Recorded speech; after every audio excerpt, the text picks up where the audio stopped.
Good morning, everybody. Welcome back to another Market Open. It is August 10th, 2023, 9:20 a.m., and we've got a lot to discuss because inflation is back. Now, inflation never went away. In June of 2022, it peaked at around 9.7%. It has gone down substantially since June due to the massive and honestly the fastest tightening by the Federal Reserve in the United States of America to 3% last month. Today, it came in at 3.2%, but the reason the market's up right now and the market's not absolutely in a dizzy is because the market expected 3.3 to 3.4, which is it's just so interesting how the market works out. Sometimes those expectations can really work for you. Inflation comes in at 3.2% month over month. Last month, it was 3%. So we have seen a reacceleration in inflation. All of us kind of knew this was going to happen. If you just looked at oil itself, oil was up 10% in the past month. Or I think 15% in the past month since we had our last inflation report. So we all knew energy in and of itself was going to tick up, and it was just going to be really hard to beat back against energy, which is one of the main components of measuring inflation. But inflation didn't come in as bad as what was expected. S&P right now at 448 in the pre-market. We are actually green in the pre-market. Every stock is pretty much green. It's very interesting for how expectations basically deterred reality, because inflation is up month over month, but because it was factored in by the entire market that inflation would be higher than what we thought it would be, this is a beat, and this is actually a really good beat right now. One of the unique things about the CPI and how it came in is that given the market expected a much higher reacceleration, now the question is, will the Fed raise rates to combat the reacceleration in inflation? In my opinion, and I think what the market's factoring in, is that this reacceleration is not enough for the market to get for the Fed to get super antsy and basically raise rates. And maybe the Fed is still going to pause because we are seeing disinflation in a lot of different categories. And as a result of that, it's going to be better than what we think it's going to be. So we're going to see what happens with inflation. We'll get deeper into the report as we get into the market open, and we will discuss a lot more on what's going on. Joshua, John, iBot, Gators, Maddie, Doc Hearing, Sam, Roy, Dominic, Benny, TJ, The Wheel Deal, Suri, FR, Paul, Mark, Ray, Broccoli Bob, Mike, Joseph Viegas, David, Mario, Tessa, Crossroads, Philip, Rizzo, Zocold, Edmund, Midwest Cannabis, Lars. Thank you all for being here. Carrie, good morning. Woke your ass up. I love it. Thank you all for being here.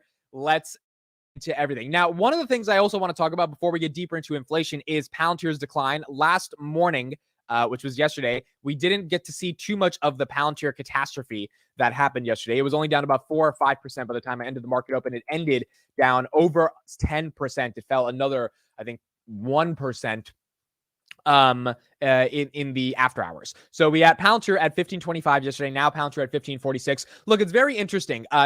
Some people are saying this is the true result of earnings, and this is the decline that was supposed to happen. And look, I agree. Earnings was not amazing and probably did warrant a 10 or 15% decline. However, I feel that Palantir suffered from the same fate that PayPal suffered from, which is reporting the day that Abercrombie and Fitch decides to say that the United States is the worst country in the world. I mean, the day after Palantir reports, Moody's comes out and says every bank in America sucks. And then the day after that, the CPI expectations taper in at 3.4%. And so you get 2 consecutive days of horrible macro news for the entire economy. As we saw yesterday, every single stock in the economy, whether it was down 1% or down 15%, was red. And as a result of that, Palantir also declined based on those 2 days. I think if we don't get those 2 macro days, we actually don't see the craziest decline in the world. But nonetheless, we did see a decline. Palantir is still at 1546, up from $7.42 in May. Very important to keep that perspective. But it is down 10% from the $16, $17. And look, at $20, it was not sustainable. The growth rate came in at 13%. It was not sustainable to be at $20. Valuation still matters. So I think it makes sense. I tweeted yesterday that I think this pullback that we're seeing is very, very healthy. I would be shocked if the market was at 470, if we were at all-time highs. We peaked at 460. We're looking at a 10% correction. We're at 448 in the S&P. Maybe we have till 420 on the S&P before we officially reach a bottom, and then we can start kind of consolidating and moving on higher. But I think all of us expected that it was time for a little bit of a correction. We had a lot of months of joy, and things have to normalize a little bit, and that's just normal. That's just what happens. On those days, you don't look to your portfolio. As you can see this was the futures last night. Everything was green. It looks like the CPI some people knew that the CPI was going to come in better than what we expected. The greed and fear index is at 67. About 2 weeks ago, it was at 84. And so that is good that it's coming down, because that means that the market's cooling off a little bit and we're not getting these crazy over ridiculous valuations on certain stocks that probably don't deserve their valuations. Like Tupperware doesn't deserve to be at 500%, and Palantir doesn't deserve to be at 20 either. And so that's okay. We're just seeing a little bit more cool down in the market. Another little bit of Palantir news yesterday is, and we'll discuss Disney earnings as well, is that Cathie Wood has bought another 123,000 shares of Palantir. She bought 14,275 in the ARK FinTech Fund, 15,550 in the ARK W Fund, which is, I believe, the space fund.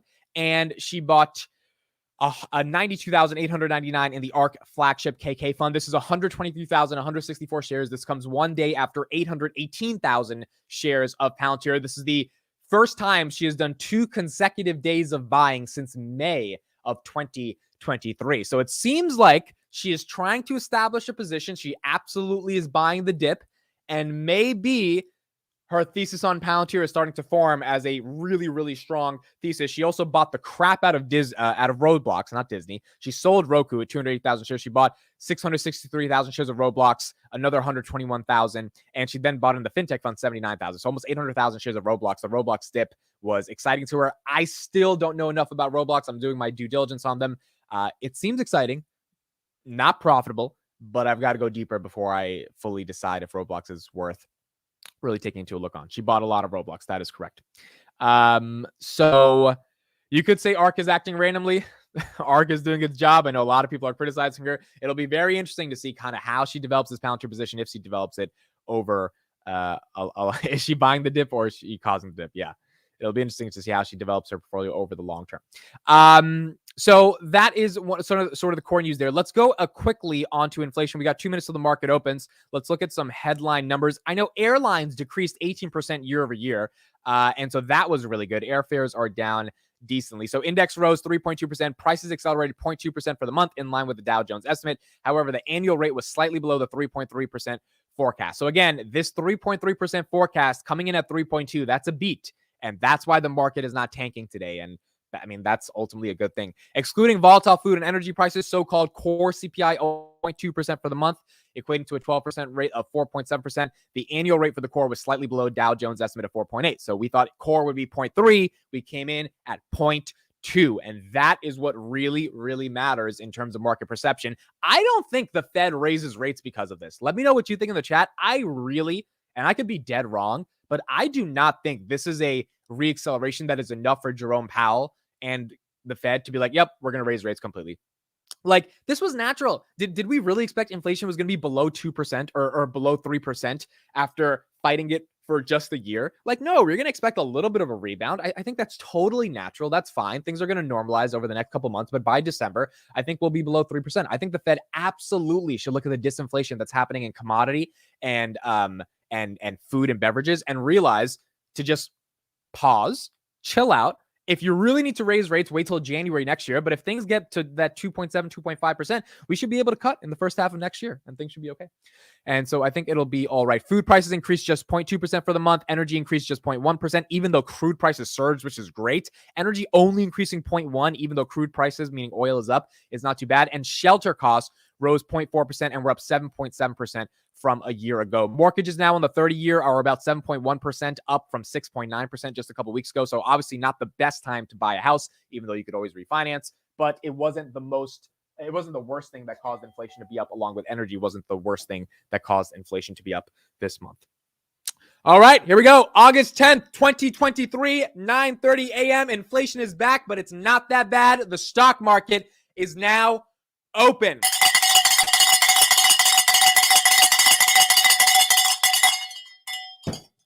Wake your ass up. Here we go. Let's get into it. Palantir at $15.34, down just a little bit to start the market open. It was down a little bit from where it was in the pre-market, but up yesterday from 15.10. S&P at 448, SLG 35.85, Enphase 139.38. Enphase is fighting strong. It is not falling below that 130 level. It was at 132 just a couple days ago. Now inching in at 140. So not bad for Enphase. Tesla at 244, pretty flat from yesterday. Upstart's continuing to go down. It's down 25% from yesterday, $33.88. Let's see how much pain Upstart continues to give. Celsius, 173 right now to a $13 billion market cap. Its earnings pop has not gone down. So Celsius continuing to maintain its earnings. SMCI, this guy is just falling badly. I mean, it's at 267. It's still up almost 300% year to date, but it's down from like 350. So SMCI, the earnings just weren't good enough to justify the valuation, but still not bad if you bought it a couple months ago. Datadog at $88, PayPal at $62, TFC at $31.19, Google at $131. Google has not given up the earnings pop at all. It went from $122 to $130, and I have not seen it below $130 in the past week. I think it touched $129 for like a couple of seconds. It is continuing to maintain its momentum. So the market really loved Google's earnings because they're not giving away any of those gains. Open Door at 3.5, Fubo $2.04, Nasdaq 13,844, up 0.89% for the day. Not too bad. Still inching towards that 14,000. It's probably going to be normal for the Nasdaq to stay like this for the rest of the month or even slightly lower. So not bad on the Nasdaq. Apple at 179, SoFi $9.08. SoFi fell to $8.89 yesterday. That's how bad yesterday got. I mean, yesterday was a day to just not look at your portfolio. You look at it in the morning, you're like, all right, it's red, and you just forget about it, because those are the days where you might do some irrational selling, when in reality, you just need to be patient and wait and let the thing normalize, because the days where it's green, it looks amazing to look at your portfolio. The days where it's red, you feel like an idiot. And sometimes you got to realize you're not an idiot. The market's just the market, and you got to wait. Uber at $44, Amazon at $139, Amazon giving up a little bit of its earnings gains, Meta at $308, Tupperware at $4.35, Robinhood at $10.99. This one's close back to 11. This one fell to, I think, 10.80 yesterday. Unity Software at 38, Shopify at 56, C3 AI at $33, QQQ at 371, Nvidia, wow, Nvidia at 426. Nvidia was stuck at 470 for a good couple of weeks. So seeing Nvidia at 426, they took the brunt of a lot of decline yesterday on earnings. It's going to be or on Moody's and CPI data. It's going to be very interesting to see if Nvidia can bounce back into that 470 range if earnings go well. I think earnings for Nvidia are going to be fantastic. I think they're going to meet their guidance and they're going to hit it out of the park. Either the market has priced that in or the market has not priced that in, and the market's basically going to be like, well, you know, it's time to price that back in again and give them a little bit more of a premium. Netflix at 432, AMD at 111, and Disney is up 4% today. All right, let's talk a little bit about what happened with Disney earnings. Tom, let me answer your question here. Amit, do you think if NVIDIA smashes earnings on 8/23 and shows more really high guidance, it will make AI truly viable for Wall Street and sell all the related stocks soaring? Yes, but I think it's going to be short-lived. And the reason it's short-lived is because Q3 earnings is where a lot of these companies have to justify more of the AI hype. So remember, a lot of these stocks got an AI premium like a Palantir because of NVIDIA and the AI hype. So Palantir getting to $20 and got that hype. Palantir has not lived up to the hype at all, right? 13% revenue growth is not there. So the idea that AI and NVIDIA's earnings are going to lead to a byproduct and a cascading effect on all these other AI stocks to be able to gain more of a premium, I think it will happen. I don't think it will be as massive as we saw a couple of months ago because it's not new anymore. Like generative AI and the applications of it are still new, but the market is probably not thinking, oh my God, it's the next best thing since sliced bread, which is what they thought a couple of days ago, right? And so as a result of that, I think it will give a pop, but that pop is going to have to be justified in the numbers at some point. Mateo says, was so happy to buy HIMS options yesterday, smashed earnings, but went down 30% after going up 20% post earnings. I'm still doing my due diligence on HIMS. Let me know in the chat if you had it, but the revenue growth is absolutely phenomenal, up 2% today. It's definitely on the watch list, and we'll be discussing it a lot more. Now, in terms of Disney, this was pretty interesting. So $89.70, it's up 3%. The biggest takeaways on Disney were that they're losing subscribers on Disney Plus. They missed on revenue slightly, and they beat on earnings per share. $22.3 billion. The street expected $22.5 billion in terms of revenue. Earnings per share $1.03 versus 95 cents expected. Now, the loss in subscribers is because they, and Chris clarified this yesterday on Finance Junkies, they canceled a deal with an Indian sports league. And as a result of that, they lost a ton of subscribers because they canceled that deal. And so there are people actively unsubscribing, but it's not to the point where people literally just hate the product and they're not using it anymore. Now, they need to make sure they continue to make the product really good, right? Otherwise, people are not going to continue to subscribe or they're not going to have growth. But at the end of the day, management basically said on the earnings call, look, we're in a good spot. We have a lot of cash coming in. Their parks are producing a crap ton of cash. They're going to be able to pay off their debt, which is low-cost debt, $163 billion market cap. And what was really interesting on the call was that they were asked about a potential buyout. They were asked, like, look, is there anyone willing to acquire you? And Bob Iger did not say no. He kind of brushed that argument out the door and said, look, that's not something that we're thinking about.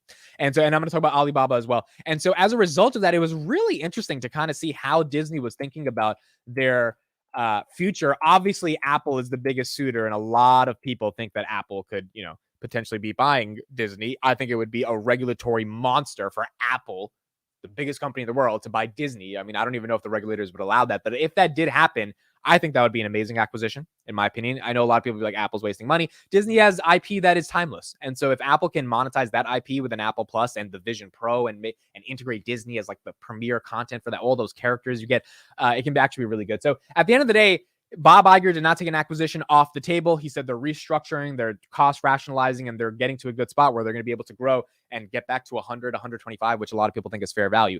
The reason I'm not buying Disney is because I really have to see their content library grow and be exciting enough for me to believe the thesis for direct-to-consumer is still in play. Yes, I know they have Hulu. Yes, I know they have ESPN, but I truly don't think Disney Plus is good. I mean, Disney Plus sucks, in my opinion. So I think if they change that up and show a little bit more, progress there, then they're going to have a better chance to be able to do. Mr. Seymour Duck, $5 super chat. Thank you. Disney plus Hotstar India is 40.4 million subs, down 24% year over year. ARPU is 0.59 cents per user. India doesn't make much money for Disney, which is why I think they don't care. They actually raised prices on Disney Plus to $14 a month. And so, yeah, they're trying to get higher ARPU from America and Europe versus from India, because, I mean, I have friends in India that pay 2 cents a month for Spotify. Like $2 a month for Spotify. It's like you're not going to make any money. The unit economics don't make sense. That's why when Spotify's like, oh, we have 550 million users, it's like none of them pay anything. It's like they just waste your cloud storage costs because they use your product and they don't pay for anything. So it's hard to just assume that user growth is going to translate to revenue. Alibaba also reports earnings. They report solid earnings beat. Revenue rises the most in September 2021. So they put up $32.2 billion of revenue, up 14% year over year, which is pretty amazing for Alibaba. Net income, about 34.3 billion yuan versus 28.6 billion yuan, up 51% year over year. So revenue's up 14%, profits are up 51%. They saw revenue rise 12% in their main business. Companies pushing to overseas markets also bore results, with revenue from international commerce retail surging by 60%. International demand helped drive revenue for their Canayo business, the logistics avenue of their business, up 34%. And their cloud business is up 4%. Let's actually look at Alibaba's stock chart. Amit, have you started position on HIMS? No, I have not started position on HIMS yet. Baba is up 5%. Wow. When's the last time you saw Baba up 5% in a day? Put in the chat if you own Baba. Put in the chat if you own Baba. I know a lot of people still own Baba. A lot of people had it at 300, wrote it all the way down, just said, what? Look, Baba's a great company. Alibaba's a phenomenal company. I think the Chinese risk and the taking of Jack Ma and pseudo chopping his head off really made a lot of people scared, and that's where the stock tanked. And obviously COVID didn't help for the company. But the company's growing like a beast. It is an absolute monster. It is integral in almost every part of the Eastern Hemisphere, especially, in parts of South Asia. And so Alibaba's a really big company. $255 billion market cap, one could argue is cheap. I mean, they did $33 billion in the quarter, $250 billion. So if on a trailing 12 months, they're doing $120 billion in revenue, $250 billion market, they're trading 2 times revenue. One could argue that's kind of cheap, right? So price to earnings is only 11 compared to these other tech companies. Facebook's at 30, Google's at 30, Microsoft's at 30. So it's, I wouldn't touch it because I'm still scared of China. And maybe that's too ideological of me, pouching out $15.30. But that has been my reservation. In terms of the fundamentals, Alibaba seems like a phenomenal business. Baba's not worth burning. China, it's an ADR. It isn't even a stock yet. The China stuff is always tough. And that's why I don't buy it. But, in terms of the fundamentals, not bad. Baba or Melli? Now, honestly, Melli, I love. Let's actually look at Melli. It was up today. Mercado Libre is the Amazon of Latin America, and they're only a $60 billion market cap. They were $50 billion a month ago. These guys have tripled their net income in the past year. Their net income is up 300%.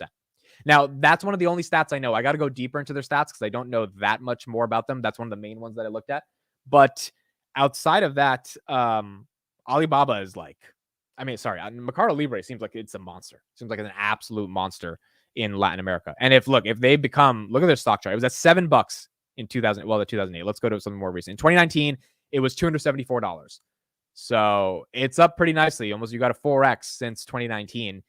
And if they can become even, 1/10 of what Amazon has become across the world just for Latin America at a $67 billion market cap, yeah, you can imagine this can really fun. What they need to do is split the stock. When they split the stock, I think people are going to get more excited because no one wants to pay $1,300 just from a psychological perspective.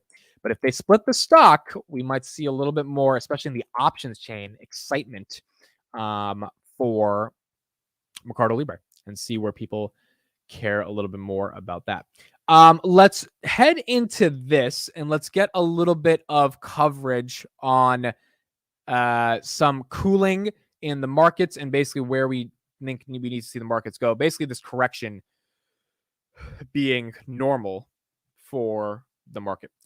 Timothy says, how do you have so much energy? I wake up tired every single day. Honestly, the reason I have so much energy is because there's 626 people here, and you guys make this the most exciting morning every single day. So I'll use that comment as a segue to say thank you to 600 people being here. I'm happy you're spending your morning with me. And yeah, I'm excited. If you got 600 people ready to listen to what you got to say. I mean, I was this excited when there were 40 people back in 2022 when I started this. So it's just cool and it's fun. All right, some cooling is warranted in current market environment. Let's see if this pullback is warranted. Stake for the markets and the Fed. Want to bring in Emily Rowland, co-chief investment strategist, John Hancock, investment management. Good morning to you. What do you think the numbers are going to be, and how do you think the market's going to take it? It looks like the market's kind of excited this morning, so we got to hope for a decent number.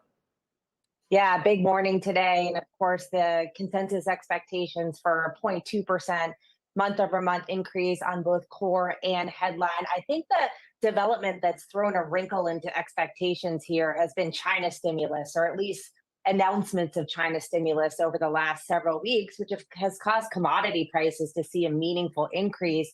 This is really important because China is in a deflationary spiral right now. There's a lot of stuff going on in China. We'll talk more about that probably on another stream as I do more research. But from what I'm seeing, China's not in a good situation, which means they have to do a lot of inflation, or a lot of stimulus, which is causing commodities to go up because, they don't want to enter into deflation. And has increased inflation expectations. So I think that there is some risk to the upside here in terms of this inflation print, particularly on the headline side. So I don't think equities would love that if you saw hotter than expected inflation coming in. I think it's largely been priced in on the fixed income side. We've seen a meaningful backup here in bond yields, but we would be watching that. We'd also be watching the dollar. Higher inflation may cause a bid for US dollars. And in that environment where we've typically seen the dollar increase, that's also caused a challenge across risk assets. What have you made of the run that we went on and then a bit of a pullback? That pullback, maybe people taking profits. What are you telling clients? What are clients telling you? Yeah, we've had an incredible run in terms of risk taking coming into the quarter here. So I think some cooling is warranted. I keep hearing about sort of buy the dip or this correction. I mean, it's like a 2.5% correction. So I don't know if we can actually apply that word to it, but we think it makes sense in this environment. We've seen this huge shift in sentiment from, fear to greed, and start sort of this merry-go-round of now it's soft landing or maybe no landing. We still think that this is a challenging backdrop. We look at these mixed macro messages. It's almost like a stoplight that's going from green to red and back to green and red. And we almost see this macro picture as being yellow. It's telling you to maybe take your foot off the gas a little bit and look both ways before crossing the street, but it's okay to proceed. The data is holding in okay. It is decelerating, but there's a few factors here that we need to contend with. We still have the lagged impact of higher rates likely to hit the economy here. Yes, the Fed is pausing likely here, but it's unusual for them not to be cutting with the yield curve inverted to this extent. We're seeing earnings growth negative on a year-over-year basis, liquidity challenges. I'm not quite sure this time is going to be different. I agree. And it makes sense for the Fed to be cutting at that point and giving a little bit of stimulus to the economy if we're getting to the point where we're seeing earnings growth being negative year over year. I mean, that is theoretically a good thing because that means you want to see inflation come down. And as a result of that, the Fed ultimately cutting rates to prop up the economy a little bit more. I mean, she's right. We've had a 2%, down. It's not been a really nasty downturn yet. And because it's not been a really nasty downturn, as a result of that, we're not seeing we're not seeing some crazy crash, right? We're seeing a crazy run up that we had, and it's normalizing a little bit, which is reasonable. I mean, it's totally reasonable for Palantir to be $15.40. we just zoom out a little bit, right? Like this is what we're seeing. We got, it was pretty bad for a while. It was 584. Wow, that was January 23rd. It was 584. I didn't even. So on January this year was $5. It's up 300% from there, right? Or something like 200%. So it's up pretty significantly. When at $20, it was up really, close to that 214%. So at this point, seeing the decline, it's not that bad, in my opinion. It's really not that bad, especially if it consolidates in this area. Same thing with the S&P. Look at that. S&P at 450. I mean, S&P was below 450 for like 3 days. Now it's back at 450. Maybe it falls below there before. It's just we haven't seen and that's actually kind of crazy. Sometimes you want to rip the Band-Aid off and you want to be like, all right, take the S&P to 420. Let's just deal with it, and then we can move on. And we're not really seeing that. We were at 508 on the S&P on May 24th, 2023. Then we rallied to 559. That May to July rally, just absolutely beautiful that you're seeing right there. And now we're seeing a slight little decline. If Q3 earnings don't live up to the hype, I would rather us go down before Q3 earnings, and then Q3 earnings come in, not the best, and we kind of normalize, versus Q3 earnings suck and then we go all the way down. And so hopefully Q3 earnings are not going to be the worst. We just got done with Q2. I think we have NVIDIA left and a couple of their companies, and then we're going to be done. And earnings feels like a marathon. It's like 2 to 3 weeks of just like every single company. You're looking at all these numbers, all these results, trying to understand everything going on with the economy. Why is Home Depot down, but American Airlines is up? You're just constantly going through it and trying to make sense of it and hopefully get some picture of the economy. The good thing is Palantir now up 2%. All of the big tech names did what they had to do. They performed. The consumer is strong as per Amazon and Apple. Advertising is great as per Google and Meta. And so the economy seems like it's not in the worst shape. Also, all that credit tightening people are talking about, that consumers have now $1 trillion of credit debt. I was looking at a couple of charts that say it's only like 6% of overall liquidity. And because liquidity has gone up, money supply has gone up. So the idea that, consumers have credit debt and it's $1 trillion, it's like, because there's overall a lot more money in the system right now. So of course, as a percentage of that money, there's going to be some more credit tightening. There's going to be some more credit card debt. So I don't know if that's necessarily the worst thing in the world. Oil going up, and we haven't even started refilling the strategic reserve. Yeah. And so hopefully if we can fill that reserve, if Biden can figure that out, it's not the worst thing in the world either. But S&P to 420 is reasonable. And if that happens, I think, stocks are going to take a hit, and then we go back to normal. Remember, when the Fed starts cutting rates, everything changes. The question is, how long is the Fed going to keep rates at this level? I don't think the Fed's going to raise rates in September as per this data. I think September CPI will hopefully come in lower. Now, if September CPI rises to 3.4, 3.5, then we got an issue. I think this is a one-time pop. It's a normal pop, and we should go back down after this pop back to 3%, and then hopefully make our ways to the 2 handles. And if we should be in a good situation to cut rates in 2024. If we don't see that, then it's going to be a little tough. And so we've got to see kind of how that plays out. As of now, I do not think the Fed needs to be raising rates. That would be a little weird for the Fed to do that. For all those invested in NVIDIA, y'all know there's a geopolitical risk too right now. That is also true. There is a lot of stuff going on in China, especially Taiwan Semiconductor just had an announcement the other day about where they're doing their new chips. Jensen Huang was very persuasive in the keynote that he gave yesterday or 2 days ago about the new generative AI revolution that's happening. But nonetheless, there is absolutely a geopolitical risk to investing in NVIDIA. I mean, it's tough. With Mateo says, is there any argument to the market de-risking post rates cuts as they sell the news event? Yeah, that could happen. I mean, that could absolutely happen. I think, it's so interesting because the idea of sell the news or buy the news is like, it's so rooted in the narrative and market sentiment. So like today, the idea of selling off or not selling off the CPI news is so interesting because the market expected 3.3. We came in at 3.2.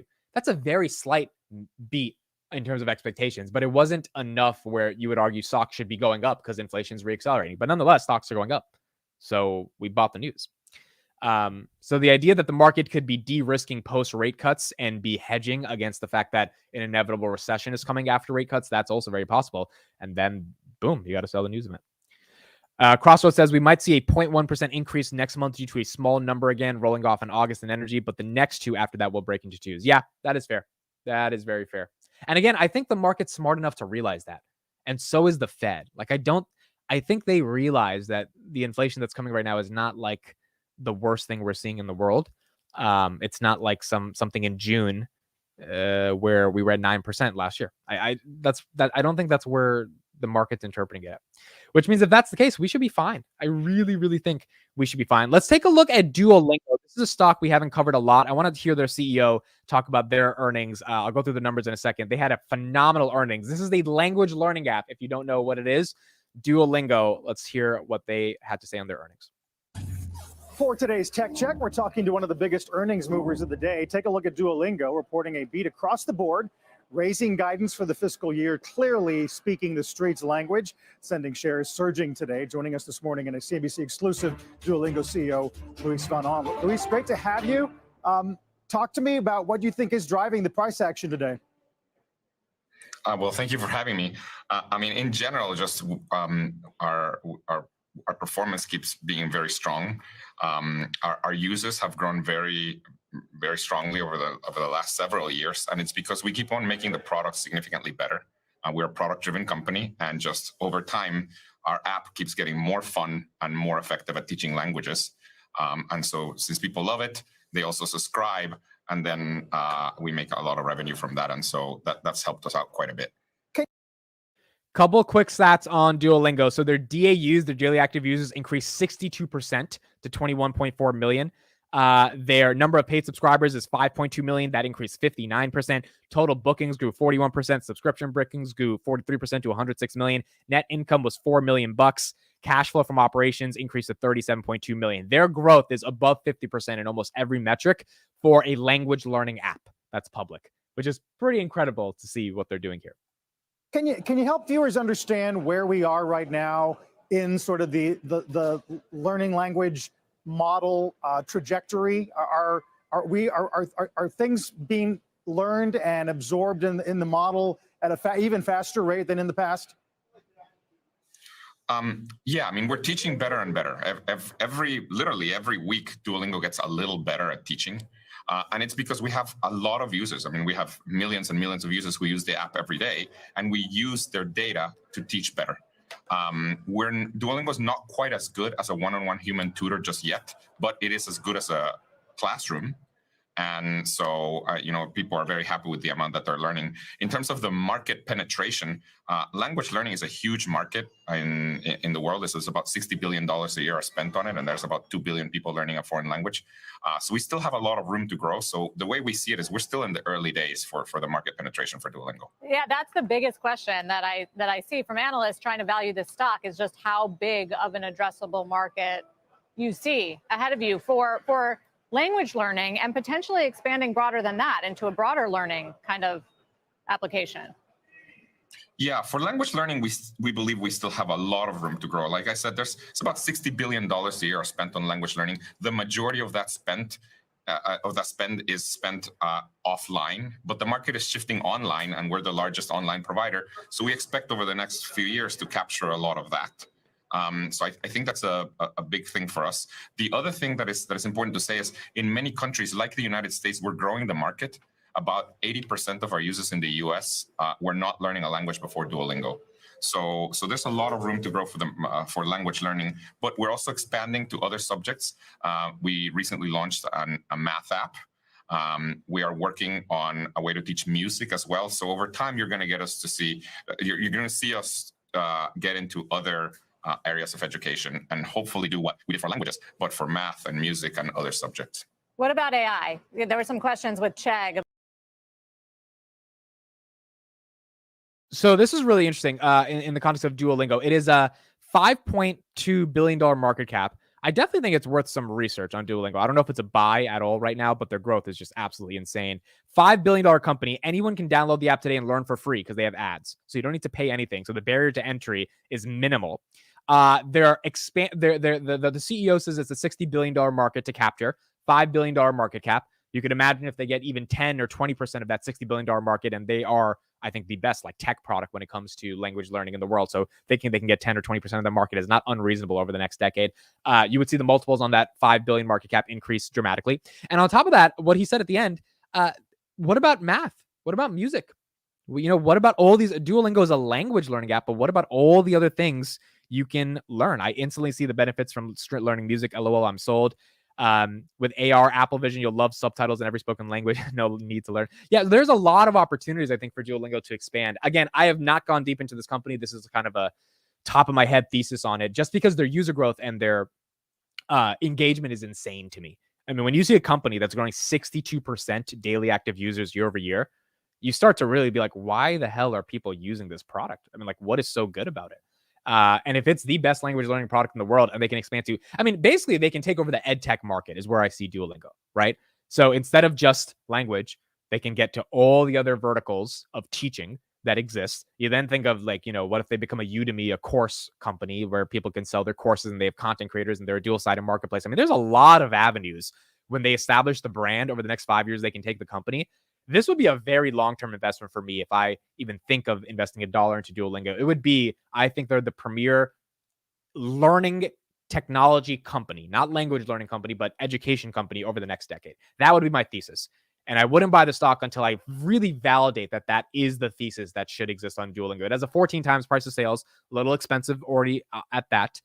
So maybe, it's down from 162, which was its high. I think it peaked on earnings. But the numbers look pretty good. I mean, there's nothing in the numbers that show the growth is not there. And their social media is killing. I mean, they have like 8 million followers on TikTok. They absolutely know how to garner attention and get people excited about the product. So definitely one to look into. Palantir at $15.64, up 2% on the day. We'll see where it ends out later for the day and kind of see where the market takes it from there. Mateo says, I'd imagine they see a huge margin compression if they go outside of language learning.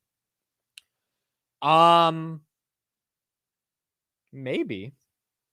I'm trying to think. I mean, like, yes. I'm trying to think, why would they see the margin compression? If you're teaching music, would you see a margin compression? Because at the end of the day, it's just code, right? It's just software. Like, they program how to learn the... Yeah, I mean, I guess you're right. I guess the question would be, why would they see that? Because at the top of my... I don't know what exactly is the reason for why the margins would be compressed.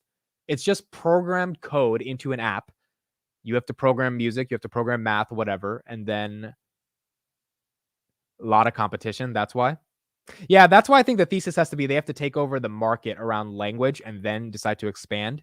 There's definitely a ton of, Kumon, for those that are international, that's in the United States. That's a huge competitor in regards to like one-on-one tutoring and stuff. Also, it might not be that easy to learn math on an app versus, and I know Khan Academy is the counter to that, but there's a lot of people that pay a lot of money per hour for math and statistics and stuff like that.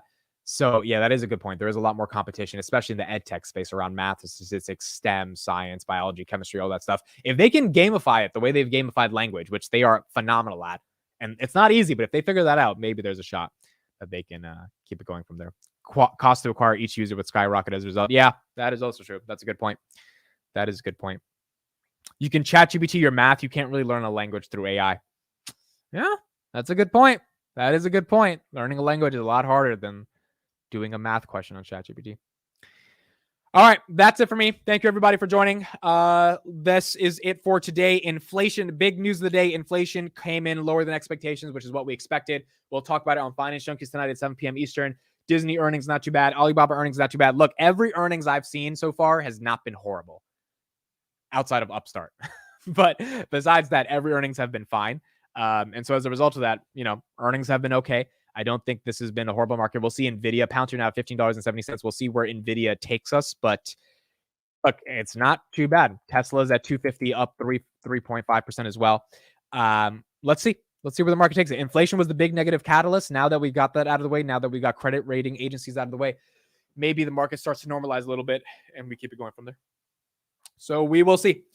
That's it. Thank you, everybody. I appreciate it. I did an interview with Jeremy yesterday. You guys can check that out. We talked about Palantir, talked about a bunch of stuff. So you can check that out. It's on the channel. Of course, we got Chris in the chat. Told y'all not to sleep on Duolingo. This is exactly what he's going to be saying once Disney's back at 100. It's like, I told you guys not to sleep on Disney. Remember when I mentioned it? Yes, I do, Chris. Of course, I remember. And I didn't buy because I didn't listen to you, but I did remember. So there you go. That's it, everybody. Thank you. We'll see you on Finance Junkies on 7 p.m. tonight. Have a great day. Bye-bye.